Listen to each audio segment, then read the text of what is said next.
Mio papà andava con la moto in selva, ovviamente da sotto, da Campone, a parte il pezzettino dal ponte di Chiarzò fino al ponte che andava a Chievoli, c'era tutta strada bianca, no? Per cui non impegnativo, impegnativo. In più, ovviamente, le condizioni del tempo, no? Terribili, per cui in qualsiasi condizione bisognava andare, qualsiasi tempo ci fosse bisognava andare.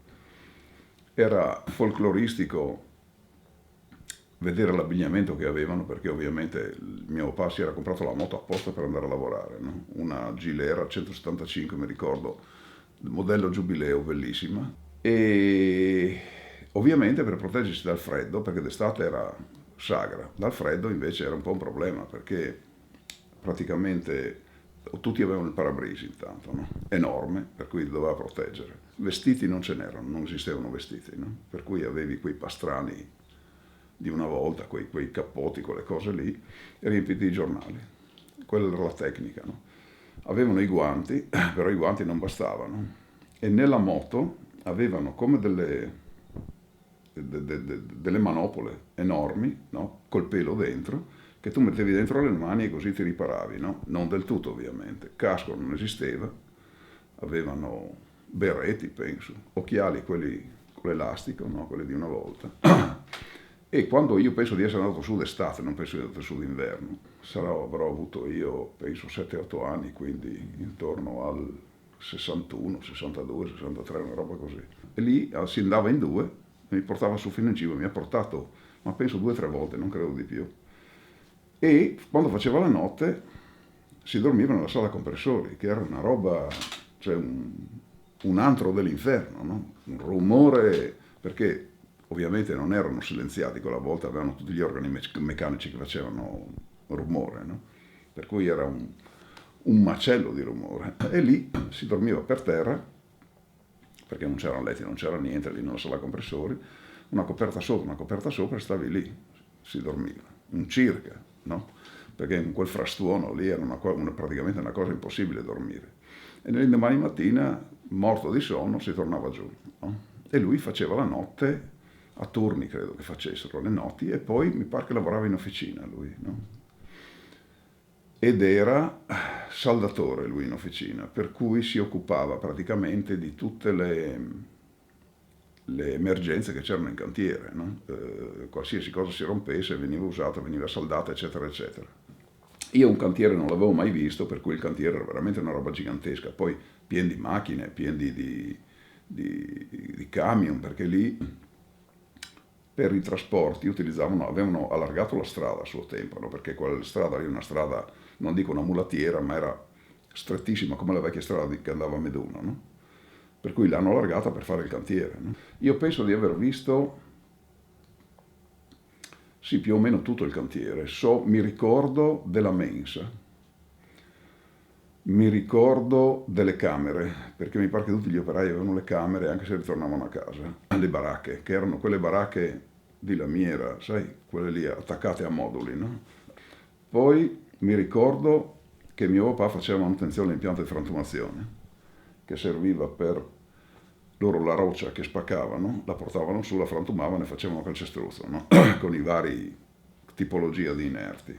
Mi ricordo quell'aggeggio lì che chiamavano blonding, che era praticamente 2 torrette di qua e di là della diga e un cavo d'acciaio che trasportava il calcestruzzo e lo molavano sui conci. I conci erano quei pezzi quadrati che si vedono nelle fotografie e andavano su un concio alla volta, no? Armavano, buttavano, vibravano, perché c'era una macchina operatrice, quindi una specie di caterpillar, una roba del genere, che spargeva il cemento, no? Poi lo vibravano, poi lo lasciavano asciugare, spostavano la macchina in un altro concio e poi andavano su, armavano e via così fino alla fine della diga. E lì cioè, tutto nuovo, no? Non dico un parco giochi, però insomma tanto da vedere. Poi avevo un'inclinazione per le cose tecniche, per cui a vederle mi piacevano tantissimo a vedere, no?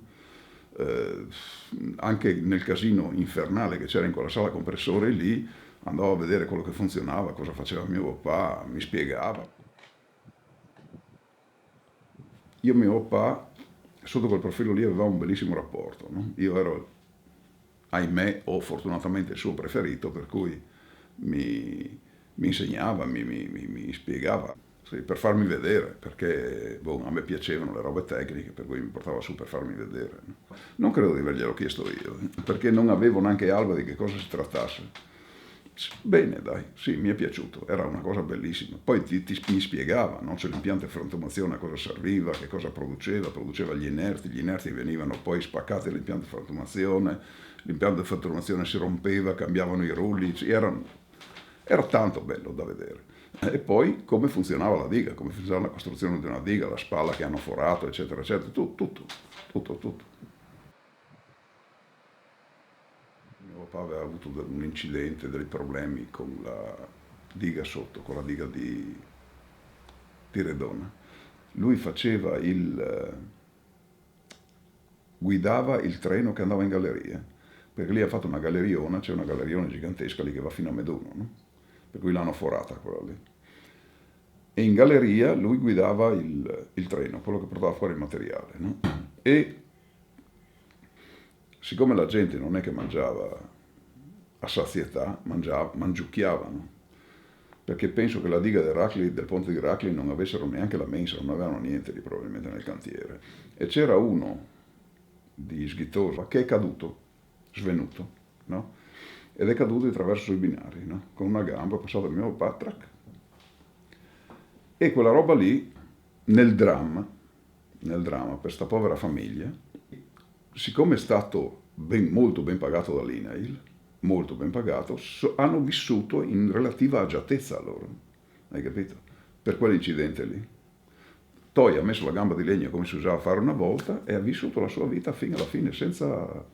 Lavorava in coltelleria a Maniago, aveva diritto ovviamente come invalido, aveva diritto al posto, eccetera. È stata la loro fortuna, pensati tu. Hai capito? Cioè, prima erano dei poveracci, ma dei poveracci. Cioè, se tu avessi visto la loro casa, c'è ancora, è rimasta così com'era, se tu avessi visto la loro casa ti veniva da piangere. No? Questi tre fratelli non si sono mai sposati, sono sempre stati lì tra loro.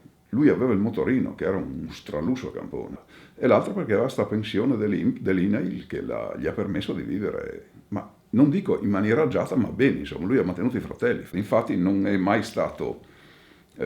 mai stata animosità nei confronti di mio papà, non voglio dire che l'ha ringraziato di aversi rimesso la gamba, però